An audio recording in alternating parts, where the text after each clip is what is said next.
Alhamdulillahi Rabbil Alamin. Wassalatu wassalamu ala ashrafil anbiya'i wal mursalin Sayyidina wa maulana Muhammadin wa ala alihi wa ashabihi al-mujahidin at-tahirin. Amma ba'du. Saudara-saudara kaum muslimin seiman dan sekeyakinan yang berbahagia, pada suatu hari seketika sedang berkumpul dengan para sahabat, Rasulullah pernah memberikan peringatan. Beliau bersabda, "Yushiku an tada'a alaikumul umamu kama tada'al akalatu ala qas'atiha." Pada suatu saat nanti akan datang di tengah-tengah kamu, wahai umat Islam, di mana orang-orang lain di sekeliling kamu akan bersatu mengerubungi kamu seperti bersatunya orang-orang mengerubungi makanan di atas meja hidangan. Akan datang satu saat nanti di mana kondisimu dikepung sedemikian rupa, yang barat mau menerkam, yang timur mau menghantam, yang selatan mau menginjak-injak, yang utara pun akan menjelajah. Kondisimu seperti makanan di atas meja hidangan. Sebagian sahabat merasa heran dan terkejut, lalu mereka bertanya, "Amin qillati nahnu yauma izin ya Rasulullah?" Apakah jumlah kami pada waktu itu sedikit ya Rasul?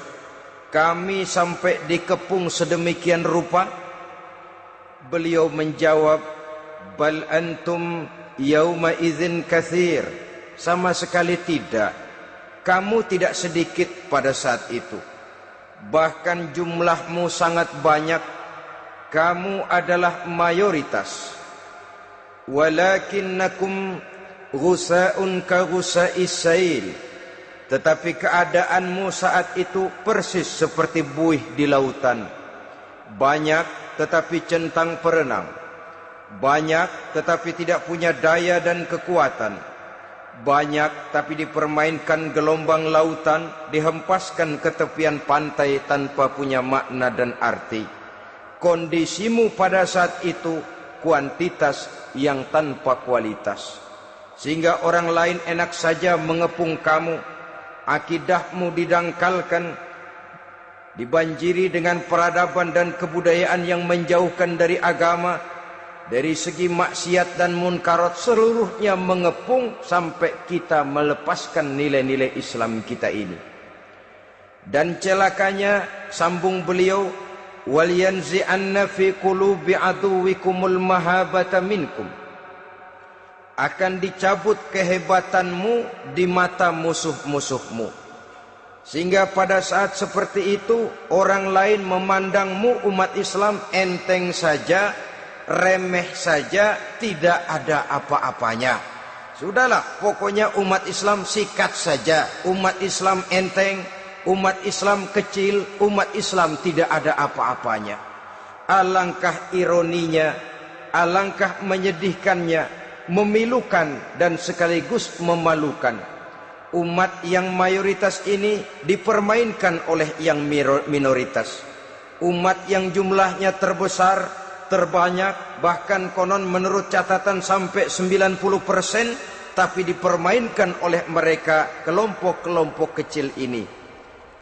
Wal yakzifanna fi qulubikumul wahn. Pada saat itu di hatimu dicampakkanlah penyakit wahan. Sahabat kemudian bertanya, "Wa mal wahnu ya Rasulullah?" Apakah penyakit wahan itu ya Rasul? Beliau menjawab, "Hubbud dunya wa karahiyatul maut." Penyakit wahan itu tidak lain hubbud dunya wa karahiyatul maut. Terlalu cinta kepada dunia dan terlalu takut kepada mati. Materialistis dan takut resiko. Dua penyakit inilah yang menyebabkan walaupun umat ini mayoritas, tapi dipermainkan oleh yang minoritas. Walaupun dia golongan terbesar, tapi nasibnya seperti makanan di atas meja makan. Dari segala macam penjuru mau menghantam dia. Saudara-saudara kaum muslimin yang berbahagia, ini merupakan analisa sosial bahwa pada suatu saat nanti akan terjadi di tengah-tengah umat di mana kita dihantam dan diserbu dari segala macam penjuru. Akidah didangkalkan, peradaban dan kebudayaan dirusak, makanan dan minuman diracuni, pakaian ditelanjangi dan lain sebagainya, sampai kita melepaskan nilai Islam yang kita cintai ini. Kondisi sosial ini satu saat akan datang kepada kita. Demikian analisa dan peringatan dari Rasulullah sallallahu alaihi wasallam. Marilah sekarang kita melihat, adalah benar bahwa di zaman sekarang kita insya Allah tidak akan mengalami perang Badar sehebat yang pernah dialami oleh Rasul dan para sahabatnya. Tetapi sesungguhnya perang yang kita hadapi di zaman sekarang ini tidak kalah hebatnya dengan perang Badar, tidak kurang dahsyatnya dengan perang Uhud, tidak kurang ngerinya dari perang Khandaq. Hanya saja yang kita hadapi sekarang ini bukan ujung pedang, bukan ujung tombak, bukan ujung panah. Yang kita hadapi sekarang ini adalah perang akidah, perang ideologi, perang mempertahankan keyakinan. Yang kalau kita kalah sekarang, kita memang masih beragama. Tetapi anak kita, cucu kita, generasi yang akan hidup 5, 10, 20, 30 tahun yang akan datang, wallahu a'lam bissawab. Islam, saudara-saudaraku, tidak mungkin hilang dari dunia. Tetapi tidak mustahil Islam gulung tikar dari desa kita. Tidak mustahil Islam gulung tikar dari kampung dan kota kita, jikalau kita tidak menjaganya, jikalau kita tidak memeliharanya, bahkan jikalau kita tidak mewariskannya kepada anak-anak kita, generasi yang akan datang. Marilah kita mengingat sejenak bagaimana Islam di Spanyol yang pernah jaya, pernah mewarnai daratan Eropa, dan yang sekarang hanya sekedar tinggal ceritanya saja. Ini pernah diperingatkan oleh Rasul dalam satu hadis, sayati ala ummati zamanun la yabqal Islam illa ismun wala minal Quran illa rasmun. Akan datang satu masa di tengah umatku di mana pada masa itu Islam ada tapi hanya tinggal sekedar namanya saja, dan Quran pun ada tapi cuma sekedar tinggal tulisannya saja. Apabila kita tidak mewariskan ini kepada generasi yang akan datang, maka serbuan-serbuan dari berbagai macam penjuru dari hari ke hari semakin kita rasakan kehebatannya. Tidak mustahil sejarah Spanyol akan terjadi di desa kita, akan terjadi di kampung kita, akan terjadi di kota kita. Orang Spanyol kalau mereka cerita kepada anaknya, mereka akan cerita, "Nak, di sini dulu ada masjid." Kapan, Pak? Dulu bener dah. Banyak orang Islam kalau hari Jumat pada sembahyang, kapan itu, Pak? Dulu sekali. Sekarang cuma sekedar tinggal ceritanya saja. Bukankah sesuatu yang sangat tidak mustahil apabila kita tidak menjaga dan mewariskan Islam ini kepada generasi yang akan datang, maka serbuan-serbuan akan membawakan hasil yang diinginkan oleh para penyerbu itu tadi. Kita sudah menjadi umat yang mayoritas, tetapi umat yang mayoritas ini menurut Rasul dikepung sedemikian rupa, akidahnya didangkalkan, peradaban dan kebudayaannya ditekan sedemikian rupa, kehidupan sosialnya dibuat individualis, kemudian dari segi pergaulan, pakaian, makanan, minuman dan sebagainya diracuni, sampai dia tidak lagi berpegang teguh kepada agamanya. Dan dikala itu hilang kehebatan umat ini di mata musuh-musuhnya. Orang lain memandang kita ringan saja, enteng saja, satu umat yang sudah kehilangan wibawa. Padahal konon kabarnya kita mayoritas, tapi enak saja dikutak-kutik orang lain. Dan dikala itu di hati kita merajalela penyakit wahan. Penyakit wahan itu apa? Pertama, hubbud dunia, terlalu cinta kepada dunia. Terlalu cinta kepada dunia yang menyebabkan kita lupa akan tanggung jawab dan kewajiban, lupa meneruskan dan mewariskan Islam kepada generasi yang akan datang. Kita berlomba hanya untuk mengejar dunia dan seluruh isinya. Baik dia bernama material, baik dia bernama seksual, baik dia bernama pangkat, jabatan dan kedudukan. Berlomba-lomba kita di dalamnya sampai tercampaklah penyakit hubbud dunia di dalam hati ini. Berurat dan berakar dunia itu, sulit dan berat kita berpisah daripadanya. Akibatnya kemauan untuk berbuat demi dan atas nama agama sangat sulit terwujud di dalam kehidupan ini. Yang kedua, karahiyatul maut, terlalu takut kepada mati. Baik mati ajal, mati dalam artian yang sebenarnya, baik mati usahanya, baik mati karirnya, baik mati pangkat dan jabatannya. Sehingga dengan demikian akibatnya jatuhlah kita menjadi umat yang kehilangan wibawa di mata orang lain. Saudara-saudara kaum muslimin rahimakumullah. Saya katakan tadi, perang yang kita hadapi di zaman sekarang adalah perang akidah. Perang menghadapi peradaban dan kebudayaan yang menghancurkan moral daripada anak-anak kita. Perang menghadapi banjirnya maksiat dan munkarat.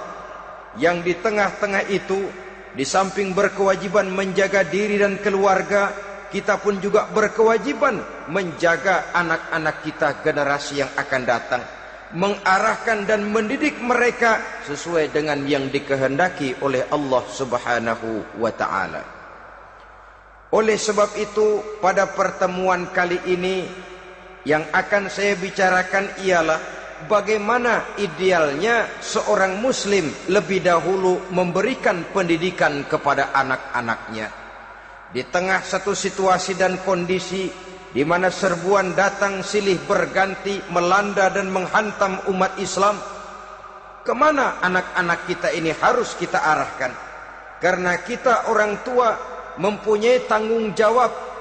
Anak adalah amanah, menyia-nyiakan amanah adalah dosa, dan dosa itu merupakan satu dosa yang besar.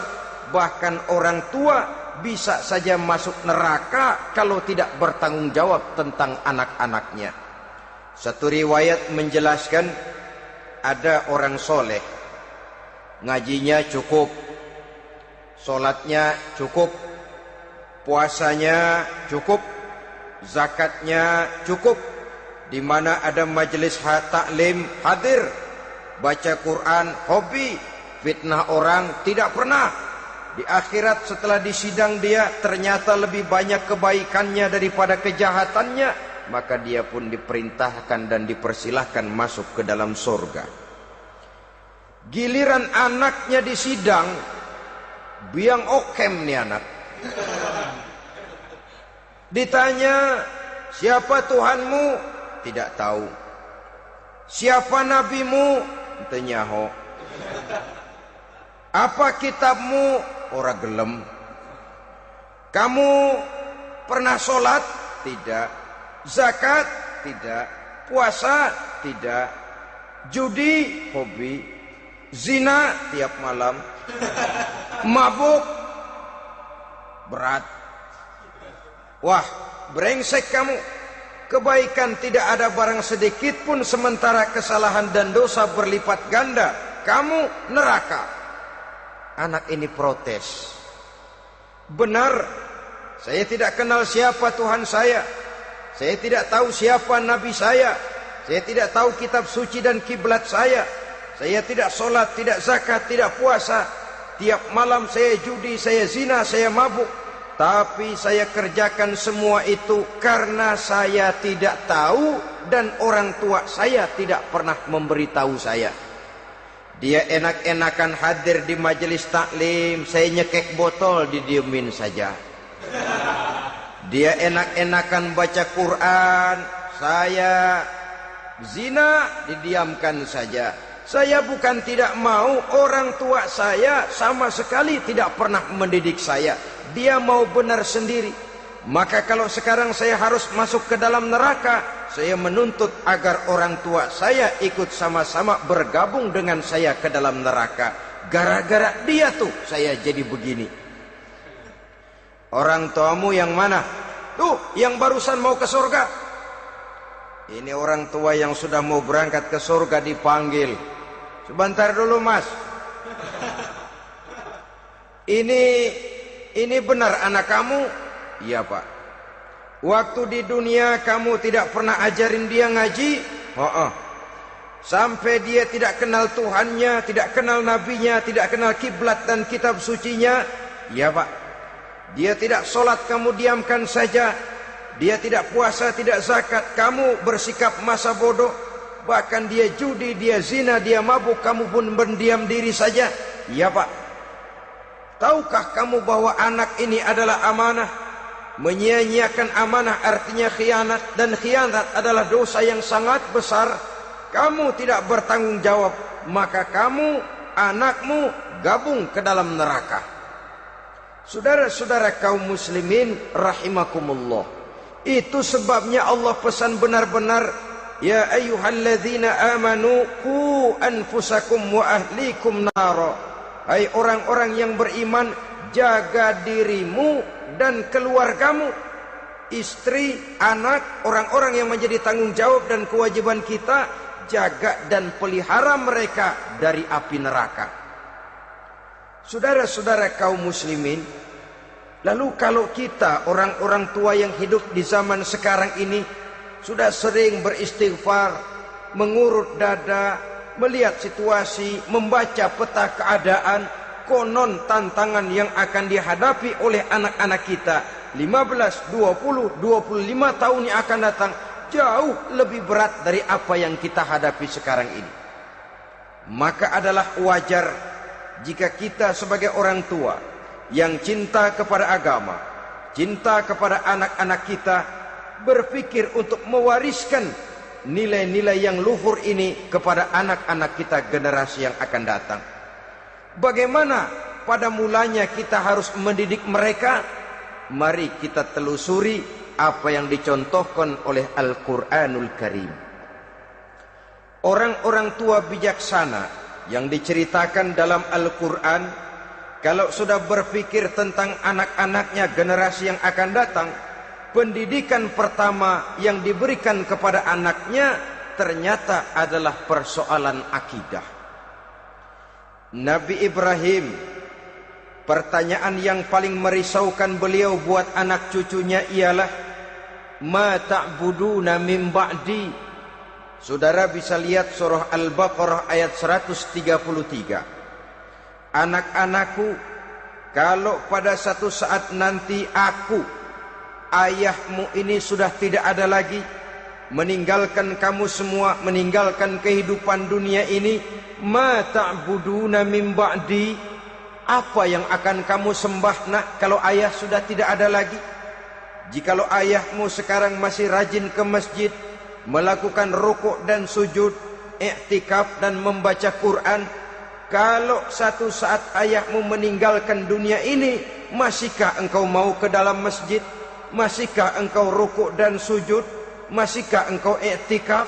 Ma ta'buduna min ba'di, apa yang akan kamu sembah kalau aku ayahmu tidak ada lagi nak? Ditanamkan bukan hanya keyakinan bertauhid, sekaligus juga menyembah kepada Allah yang kita yakinkan dengan tauhid itu tadi. Bukankah berbeda dengan kita kebanyakan orang tua sekarang? Kita tidak pernah berpikir ma ta'buduna min ba'di, kalau bapak tidak ada kamu nyembah apa nak?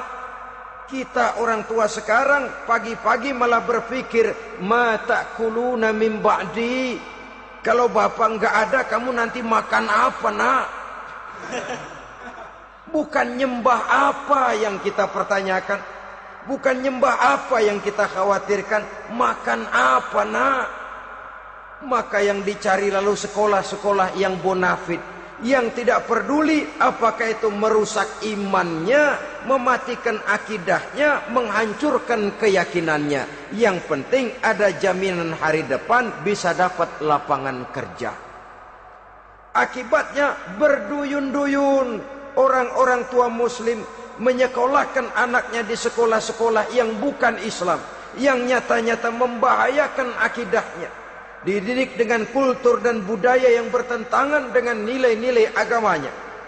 Bukankah ini berarti merelakan anak untuk dikafirkan? Bukankah ini artinya menyerahkan anak untuk ditulis menurut selera para pendidik yang tidak sesuai dengan nilai akidah yang dimilikinya?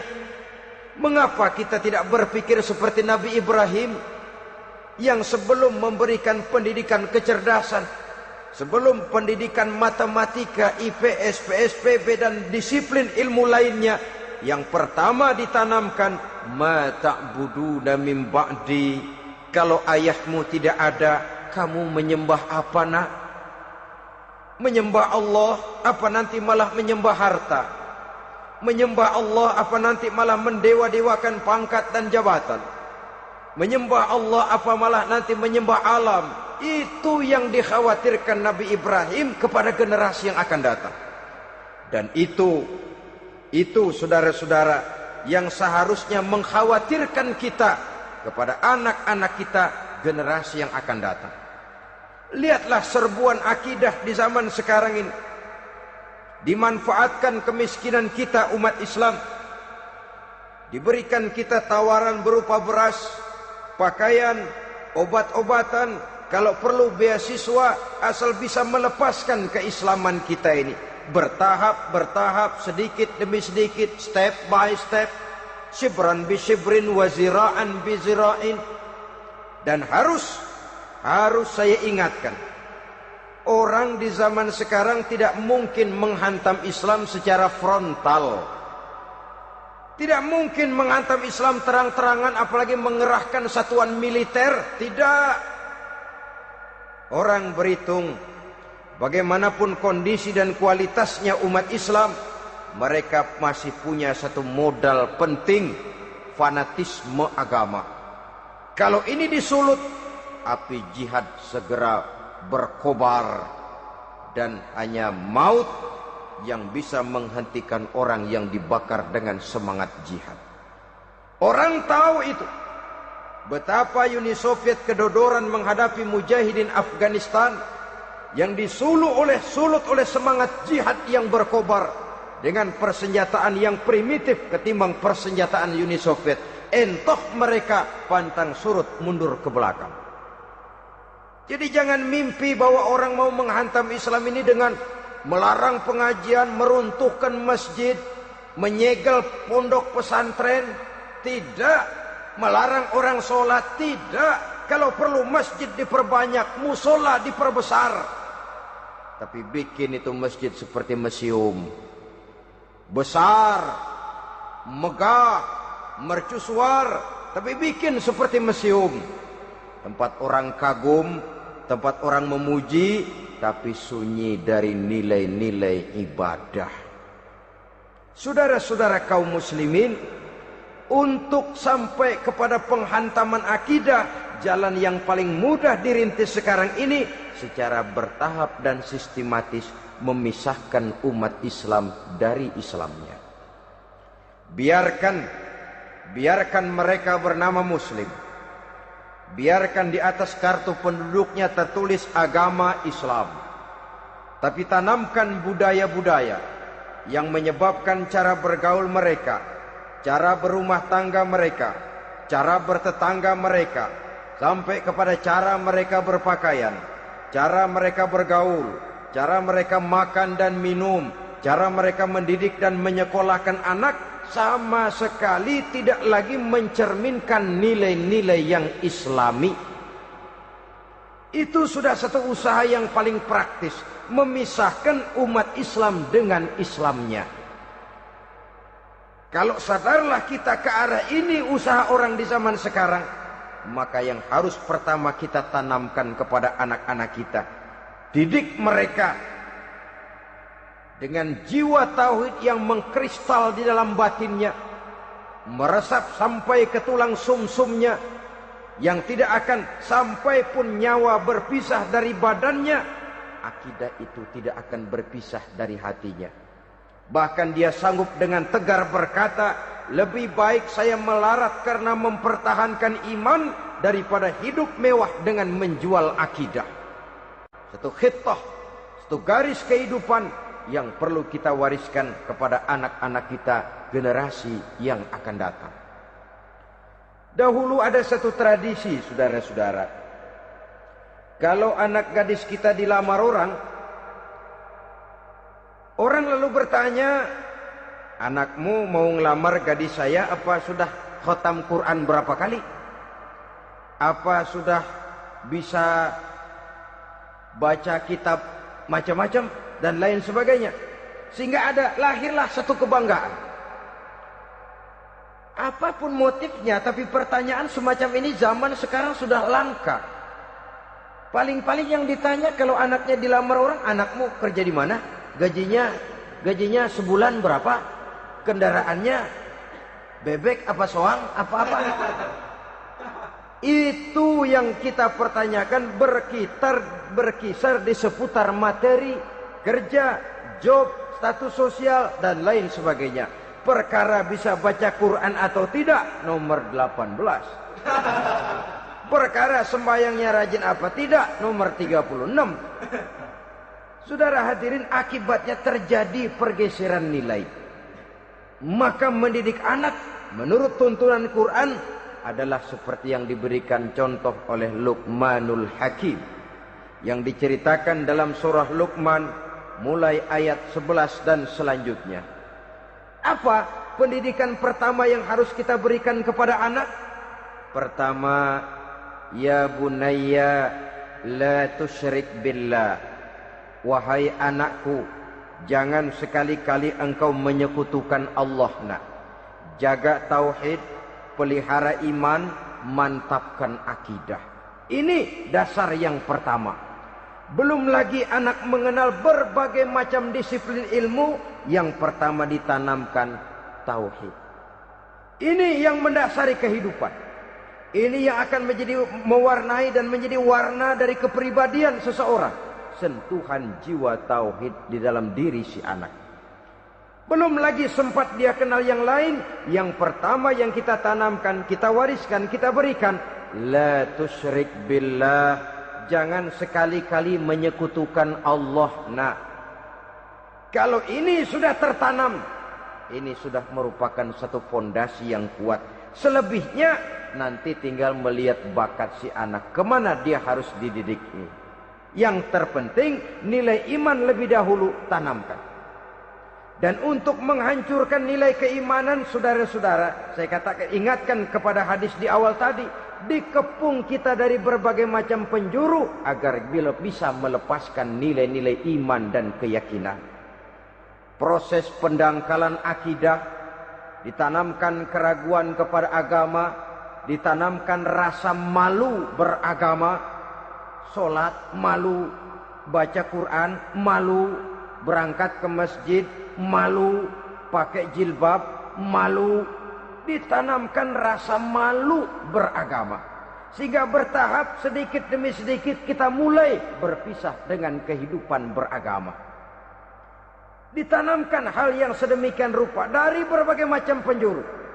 Dihantam akidah, akidah kuat. Dihantam dari segi peradaban dan kebudayaan. Diperbanyaklah peradaban dan kebudayaan yang bukan mendekatkan kita dengan agama, malah mendekatkan kita dengan neraka. Menjauhkan kita dari agama, menjauhkan kita dari nilai-nilai luhur yang diwariskan oleh orang-orang tua kita terdahulu. Adalah kewajiban kita yang pertama, mendidik anak, menanamkan roh, jiwa, dan semangat tauhid di dalam diri mereka. Saudara-saudara kaum muslimin rahimakumullah, Kenapa kita lebih dahulukan menanamkan jiwa, roh dan semangat tauhid ini kepada anak-anak kita? Pertama, kita tidak hanya ingin sekedar mempunyai anak yang pintar, tetapi lebih daripada itu kita pun ingin mempunyai anak yang benar. Segala macam disiplin ilmu, segala macam bentuk penalaran ilmiah dan pengisian intelektualitas manusia mungkin di satu sisi akan membuat dia pintar, tapi di sisi lain belum tentu akan membuat dia benar. Nabi pernah memberikan peringatan, man izdada ilman walam yazdad huda lam yazdad minallahi illa bu'da. Orang yang hanya bertambah ilmu pengetahuannya tapi tidak bertambah hidayah dari Allah, tidak makin mantap keimanannya, maka seluruh nilai-nilai ilmunya hanya akan menjauhkan dia dari Allah Subhanahu wa taala. Dan adalah lebih merupakan azab daripada nikmat kalau kita diberikan ilmu pengetahuan yang hanya akan menyebabkan kita semakin jauh dari Allah Subhanahu wa taala. Yang kedua, sesungguhnya roh, jiwa dan semangat tauhid yang melekat dalam diri anak pada puncaknya akan melahirkan satu disiplin murni yang tumbuh dari dalam dirinya sendiri, di mana si anak dalam kehidupannya merasakan dimanapun dia berada, kemanapun dia pergi, ia selalu merasakan kehadiran Allah dekat dalam hidupnya. Ia sadar sesadar-sadarnya bahwa tidak ada satu perbuatan yang bagaimanapun kecilnya yang bisa disembunyikan dari kekuasaan Allah Subhanahu wa taala. Yang ketiga, dengan penanaman roh, jiwa dan semangat iman ini, maka diharapkan anak-anak nanti pada pertumbuhannya sanggup mengendalikan hawa nafsunya. Dengan kata lain, bahwa penanaman jiwa tauhid, penanaman roh dan semangat keimanan ini merupakan kondisi dasar yang harus dilakukan sebelum yang lain-lainnya. Kemudian pendidikan kedua yang diberikan oleh Al-Quran melalui contoh dan model dengan Luqmanul Hakim ini, setelah menanamkan tauhid, ditanamkanlah kepada si anak ini rasa hormat kepada orang tuanya. Wa wassaynal insana biwalidayhi, dan kami wasiatkan kepada manusia untuk berbakti kepada ibu bapaknya. Hamalathu ummuhu wahnan ala wahnin, karena ibunya telah mengandungnya dengan kepayahan di atas kepayahan. Maksudnya dengan kepayahan dan kelelahan yang berlipat ganda. Sehingga ketika Rasul ditanyakan orang, "Ya Rasul, siapa yang paling harus saya taati di dunia ini?" Beliau menjawab, "Ibumu."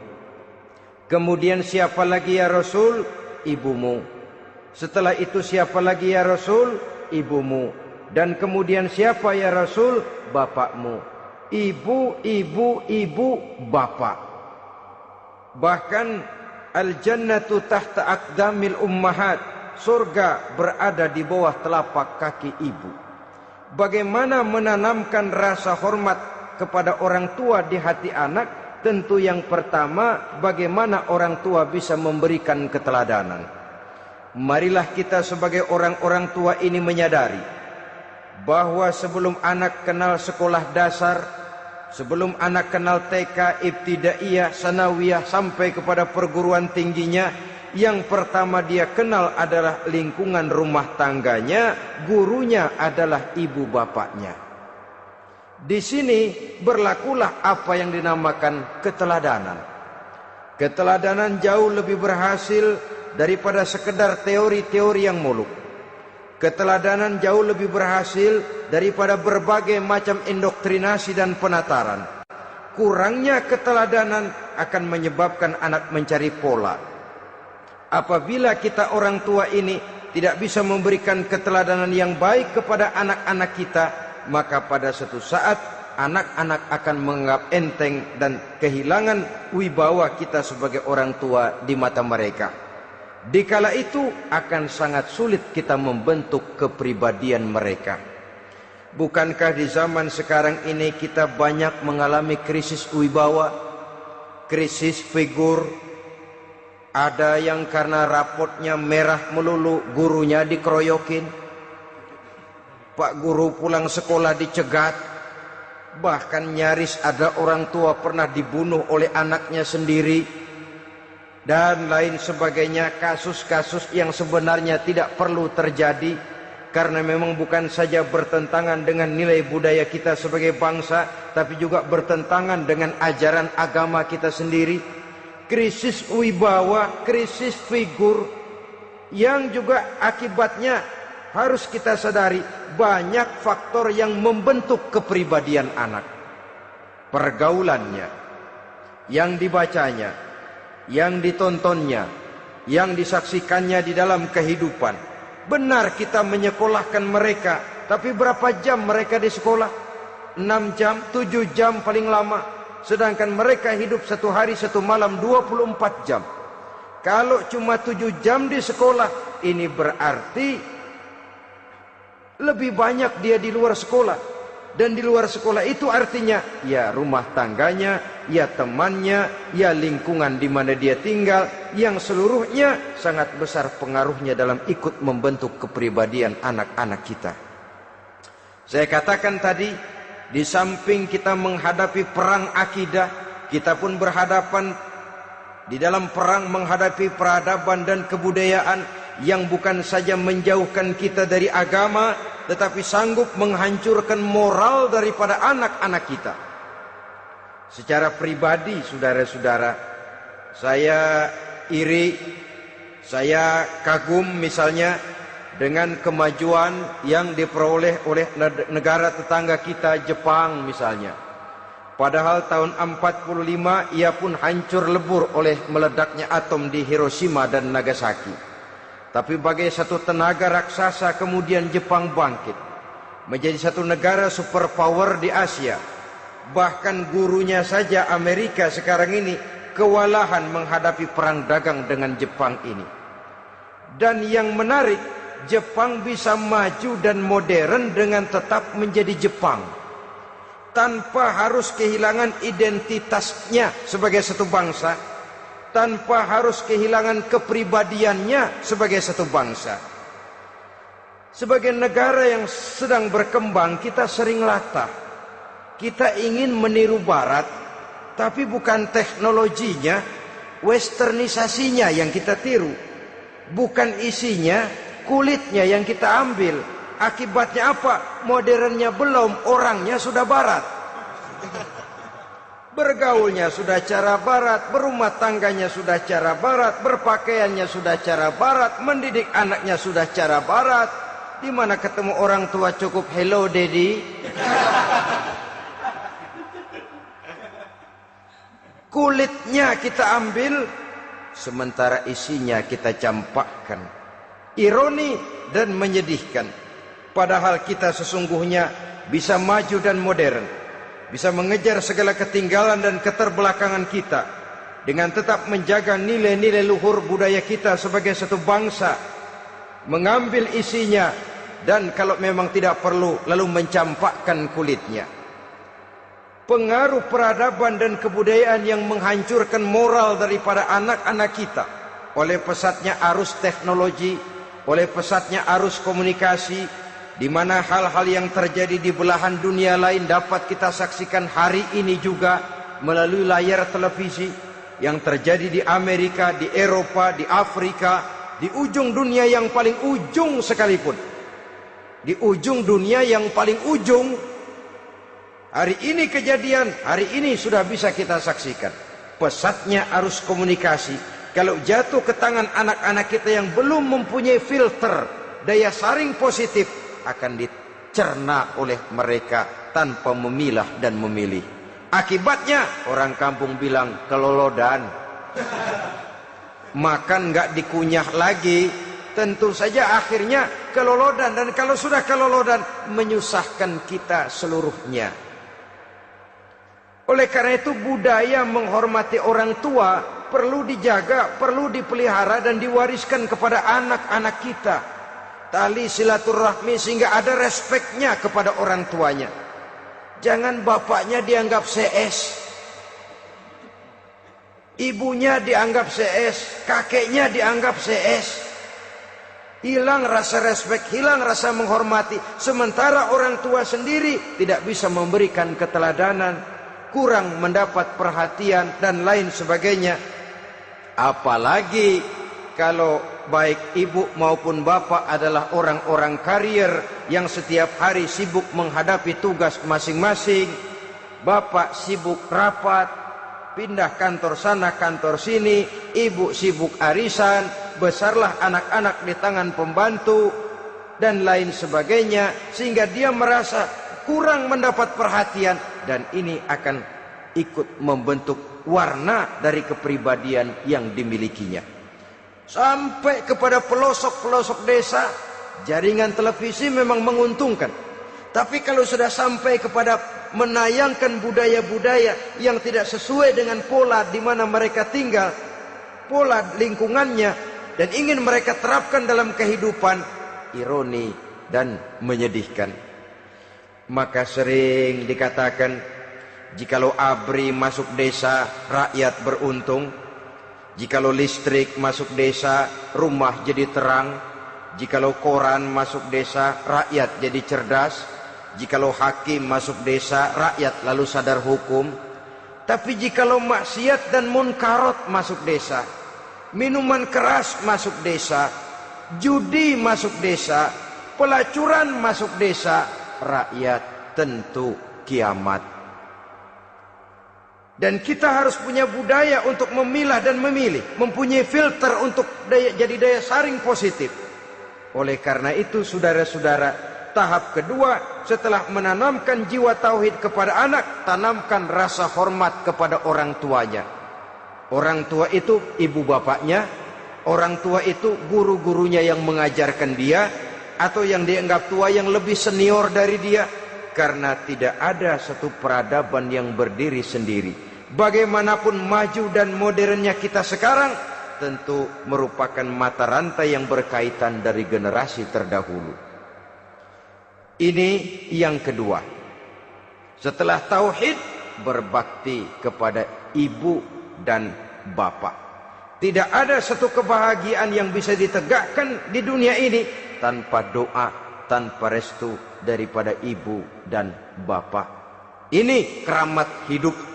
Doanya dikabul Allah dan kutubnya juga dikabul oleh Allah Subhanahu wa ta'ala. Jadi mendidik anak setelah menanamkan jiwa tauhid, menanamkan rasa hormat dan taat berbakti kepada ibu bapaknya. Itu yang kedua. Kemudian yang ketiga, melalui model Luqman, Quran mendorong kita untuk mendidik anak, menanamkan etika otonom. Apa itu? Ya bunayya, innaha in takum mithqala habbatin min khardalin fatakun fi sakhratin aw fis samawati aw fil ardi ya'ti bihallah. Wahai anakku, sesungguhnya kalau ada satu kebaikan yang kamu kerjakan, kecil, tidak nampak oleh pandangan mata yang zahir, yang kecil itu tersembunyi di puncak langit, di dasar bumi yang paling dalam, atau di tengah batu hitam sekalipun, Allah pasti mengetahuinya dan pasti akan memberikan balasan yang seadil-adilnya. Pendidikan apa ini? Pendidikan moral, menanamkan etika otonom. Nah, kau berbuat baik jangan karena dilihat orang. Kau tidak mau melakukan kejahatan jangan cuma karena ada polisi. Kalau ada polisi kau tidak mau jahat, kucing juga begitu. Coba lihat kucing, taruh ikan asin di piring kaleng, tongkrongin. Aduh, kucing kalem, sopan, tenang. Sedikit kita lengah, habis ikan digarap. Tapi ditanamkan satu kesadaran, kemanapun kau pergi, nak, apapun yang kau kerjakan, tersembunyi di tengah batu, di dasar bumi, di puncak langit, Allah pasti tahu. Dalam bahasa yang ringan, nak, kita ini diawasi oleh dua hiperkomputer yang maha sensitif. Produksi langit mereknya Rokib dan Atid. Itu komputer yang sangat peka dan sensitif. Jangankan kita berbuat, kita berniat baik saja, komputer sudah nyatat sendiri. Inilah yang orang sekarang namakan waskat, pengawasan malaikat. Kalau hidup sudah merasa diawasi oleh malaikat, waskat berhasil. Tapi kalau waskat sudah diawasi malah nekat, itu yang gagal. Atau yang diawasi dan yang mengawasi sama-sama sepakat, itu juga bisa cincai. Saudara-saudara kaum muslimin rahimakumullah, waskat dalam pengertian kita muslim, bagaimana hidup ini merasakan diawasi oleh malaikat. Intelektualitas yang tinggi sekalipun, IQ yang nilainya plus sekalipun, disiplin ilmu yang bagaimanapun banyak yang memenuhi benak kita, tanpa diiringi oleh etika otonom, orang sering mencari celah dan kesempatan. Mencari celah dan kesempatan. Tapi kalau sudah merasa, kemanapun saya pergi, dimanapun saya berada, kebaikan bagaimanapun sekecilnya saya lakukan, toh Allah pasti akan memberikan balasan. In khairan fa khairun, wa in syarran fa syarrun. Jikalau baik, baik balasan yang kita terima. Jikalau jahat, jahat kejahatan yang kita terima. Kalau sudah ke arah ini kita berpikir, maka sesungguhnya kalau kita berbuat baik kepada orang lain, hakikatnya kita sudah berbuat baik kepada diri kita sendiri. Lalu tidak ada merasa rugi berbuat baik kepada orang. Karena manakala dia melakukan kebaikan kepada orang lain, artinya dia sudah berbuat baik untuk dirinya sendiri. Jadi setelah tauhid, kemudian berbakti kepada ibu bapak, yang ketiga baru pendidikan tentang akhlak, tentang moral. Pola ini yang sering terlupakan oleh kita, bahwa bagi kita itu pendidikan tidak lain upaya mencerdaskan otak anak. Jangan sampai sebab ini kelihatannya pembangunan makin maju, persaingan hidup makin tajam, tensi ekonomi semakin tinggi, sementara jumlah tenaga kerja dengan lapangan kerja yang tersedia jauh dari mencukupi. Jikalau tidak membekali anak dengan pendidikan yang menunjang lapangan pekerjaan, orang tua khawatir, takut sekali anaknya jadi gelandangan. Dikhawatirkannya kehidupan dunia ini, sementara dia lupa kalau anaknya bisa jadi gelandangan di akhirat. Padahal selama-lamanya gelandangan di dunia paling seumur manusia itu 60 tahun, 70 tahun lah umur orang sekarang. 70 itu sudah luar biasa itu. Tapi kalau harus menggelandang di akhirat, menjadi gelandangan di akhirat, alangkah menyedihkannya. Apakah akan kita korbankan satu kehidupan yang langgeng, abadi, cuma karena tertipu oleh fata morgana dan kamuflase? Kita korbankan yang sedikit, kita korbankan yang besar karena kita memilih yang sedikit. Dalam bahasa Al-Quran memang pernah diceritakan hidup ini hakikatnya perlombaan, saudara-saudara. Perlombaan. Dan di dalam perlombaan itu ada yang menang, ada yang kalah. Al-Quran lalu memberikan peringatan, Alhaakumut takatsur, kamu telah lalai karena berlomba-lomba memperbanyak harta, mempertinggi pangkat dan kedudukan, hatta zurtumul maqabir, sampai kamu akan masuk ke liang kubur baru sadar. Apalagi kalau nafas sudah sampai di tenggorokan. Persis Fir'aun sudah tenggelam di lautan merah, mau mampus, baru dalam sekaratnya amantu bi Rabbi Musa wa Harun. Kalau begini caranya, saya juga percaya kepada Tuhan Musa dan Harun, percaya kepada Allah. Sudah mau mati, baru amantu bi Rabbi Musa, kami percaya kepada Tuhan Nabi Musa, kata Fir'aun. Malaikat maut kesal benar, dilelepin terus di laut. Mampus tuh sekalian. Hidup ini memang kita berlomba.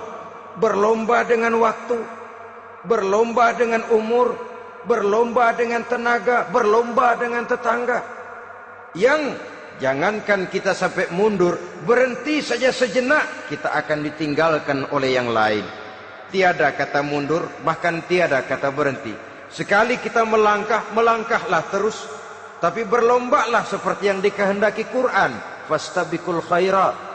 Berlomba-lombalah di dalam kebajikan. Jangan berlomba-lomba di dalam kemaksiatan, kemunkaran, kejahatan.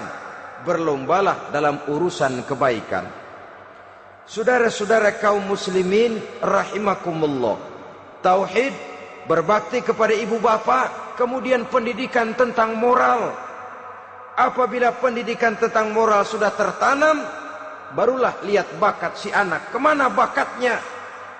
Anak saya kelihatannya dari kecil demennya main bedil-bedilan saja. Abri kali itu. Kirim ke Magelang, masukkan akabri. Tapi dengan syarat 3 itu tadi.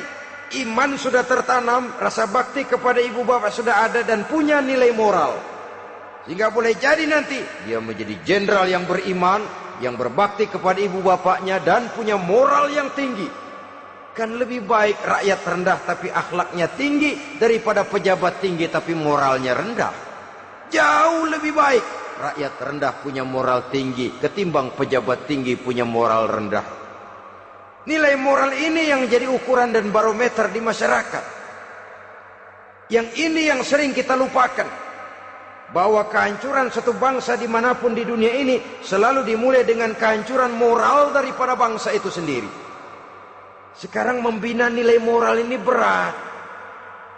Gadis kita, remaja, putri, diberikan pakaian jilbab, mungkin dia sendiri masih setengah-setengah, ditambah lagi oleh ledekan temennya. Jilbab lah kuno, bau sorga lah, bau masjid lah, bau menyan lah. Ditanamkan rasa malu untuk hidup dekat dengan agama. Kalau moral semacam ini sudah tertanam, sedikit demi sedikit kita mulai mengucapkan selamat tinggal kepada agama. Dan kemalangan apa yang lebih malang kalau kita sudah jauh dari agama ini? Bukankah Islam telah menyelamatkan manusia dari penyakit jahiliyah dan membawanya kepada satu kehidupan yang maju dan modern? Kalau kita tinggalkan Islam ini, bukankah artinya kita akan kembali kepada satu zaman jahiliyah? Hanya saja jahiliyah itu berada di abad modern. Versinya tentu lebih modern. Kalau zaman jahiliyah dulu mabuknya pakai arak, zaman sekarang sudah macam-macam orang bisa mabuk. Kalau zaman jahiliyah dulu anak perempuan dikubur hidup-hidup, zaman sekarang kadang-kadang belum sempat lahir ke dunia, malah sudah dibunuh lebih dahulu. Versinya saja yang berbeda. Kalau di zaman jahiliyah dahulu manusia menyembah batu yang bernama Latta, Uzza, Manat dan Hubal. Di zaman jahiliyah modern sekarang ini, orang sering menyembah kepala bagiannya, sering menyembah atasannya, sering menyembah komputer, sering menyembah teknologi modern yang lebih diyakininya daripada Allah sebagai keyakinan sentral di dalam hidupnya. Saudara-saudara kaum muslimin rahimakumullah. Jadi yang ketiga, nilai moral yang ditanamkan kepada anak-anak kita supaya dia bisa menghadapi tantangan-tantangan hidup yang semakin berat ini dengan tetap berpegang teguh kepada nilai-nilai moral yang diwarnai oleh jiwa keimanannya yang bersumber dari ajaran agamanya. 3. Kemudian yang keempat, barulah tatanan kehidupan sehari-hari. Apa kata Luqman? Ya bunayya aqimis shalah. Setelah bertauhid, berbakti kepada ibu bapa, punya nilai moral. Ya bunayya aqimis shalah, nak dirikan solat. Rumah tangga muslim. Anak berumur 7 tahun sudah berani meninggalkan solat. Kata Nabi, pukul. Bukan untuk menyakiti, untuk mendidik. Karena sayang kepada anak. Saudara-saudara, kita khawatir betul kepada anak. Kalau dia pulang dari sekolah, Buru-buru kita sebagai orang tua bertanya, sudah makan nak? Sudah istirahat nak? Tapi jarang kita sebagai orang tua melontarkan, sudah sholat nak? Bahkan kita bisa memberikan sugesti kepada anak. Nah, kalau kau naik kelas 1 sampai naik ke kelas 2, bapak beliin sepeda. Tamat SD nak, motor. Tamat SMP nak, ke Bali kita. Tamat SMA nak, Singapura. Saudara-saudara, tapi kalau untuk urusan sholat misalnya, kita tidak pernah memberikan sugesti kepada anak-anak kita. Nah, kalau kau hafal Fatihah lengkap dengan artinya, bapak beliin sepatu. Nah, kalau kau bisa sholat dengan baik, cukup syarat rukunnya, bapak beliin sepeda. Ada rangsangan, ada sugesti yang membuat anak lebih tergerak untuk hidup dalam suasana keagamaan. Ya bunayya aqimis sholat, nak dirikan sholat. Sebab ini sandaran vertikal yang paling langsung antara manusia dengan Tuhannya.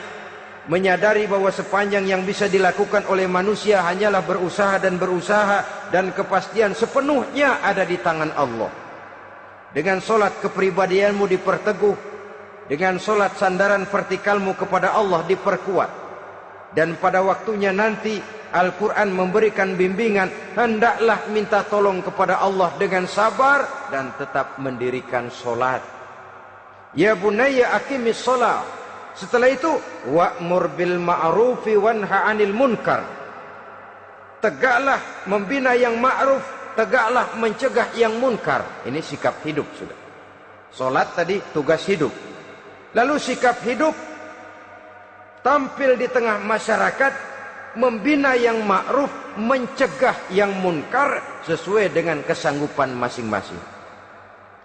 Bukankah setiap kita kepingin punya anak yang bermanfaat, setidaknya bagi keluarganya, syukur kalau bisa bagi lingkungannya, bagi masyarakat, bangsa dan negaranya.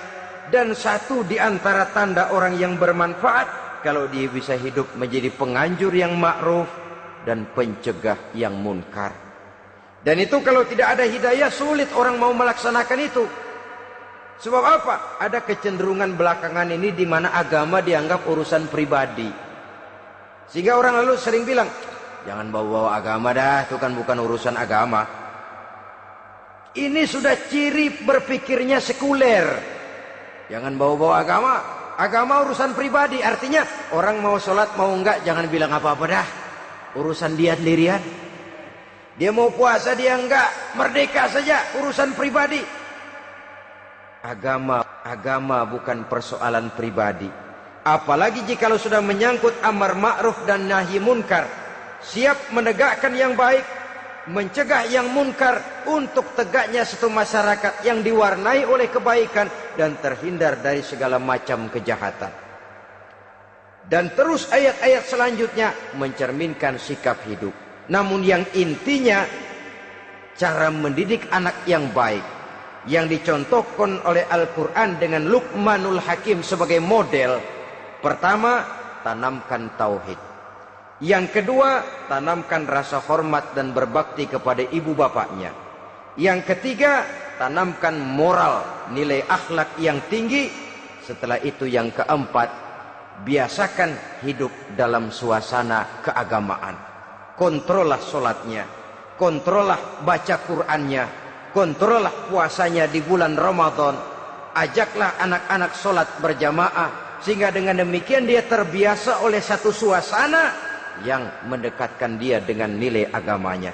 Dari sana diharapkan nilai-nilai ilmu yang didapatnya dari bangku sekolah akan menciptakan keseimbangan dengan yang ditanamkan oleh orang tuanya dalam bentuk yang dijelaskan oleh surah Luqman itu tadi. Sehingga apabila keseimbangan ini terwujud, akan menjalin keseimbangan dalam pola berpikir, dan keseimbangan dalam pola berpikir akan melahirkan keseimbangan dalam perbuatannya. Terwujudlah kita harapkan insan yang fid dunya hasanah wa fil akhirati hasanah. Inilah harapan kita semua. Mudah-mudahan Allah memberikan kekuatan kepada kita untuk mewariskan nilai-nilai yang baik kepada generasi yang akan datang, sehingga esok harus lebih baik daripada hari ini, dan lusa harus lebih baik daripada hari esok. Terima kasih atas perhatian.